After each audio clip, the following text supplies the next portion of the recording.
বাংলাদেশের টেক্সটাইল ও অ্যাপারেল শিল্পের ভবিষ্যৎ নেতৃত্বকে ক্ষমতায়ন করার লক্ষ্যে রাজধানীর বিজিএমইএ ভবনে অনুষ্ঠিত হলো নলেজ শেয়ারিং ইভেন্ট।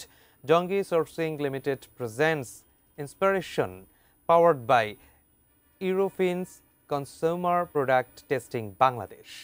শনিবার টেক্সটাইল ফোকাস আয়োজিত এই অনুষ্ঠানে শিল্প বিশেষজ্ঞ, পেশাজীবী এবং বিশ্ববিদ্যালয় শিক্ষার্থী সহ ৬০০-রও বেশি মানুষ এতে অংশগ্রহণ করেন।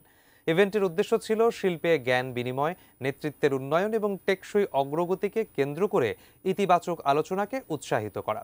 অনুষ্ঠানে বক্তব্যে বিজিএমইএ এর ব্যবস্থাপনা পরিচালক ও সিইও, ফ্যাশন পাওয়ার গ্রুপের vice president Mizanur Rahman, BGMEA এর ভাইস প্রেসিডেন্ট ভিদিয়া অমৃত খান, এজেআই গ্রুপের চেয়ারম্যান ও ব্যবস্থাপনা পরিচালক অনন্ত জলিল সহ অনেকেই বক্তব্য রাখেন।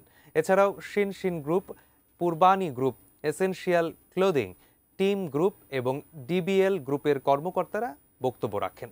ইভেন্টে H&M ফাউন্ডেশন এর গ্লোবাল চেঞ্জ অ্যাওয়ার্ড 2025 অর্জন করা ডক্টর মোহাম্মদ আব্বাস উদ্দিন শিয়াককে বিশেষ সম্মাননা প্রদান করা হয়।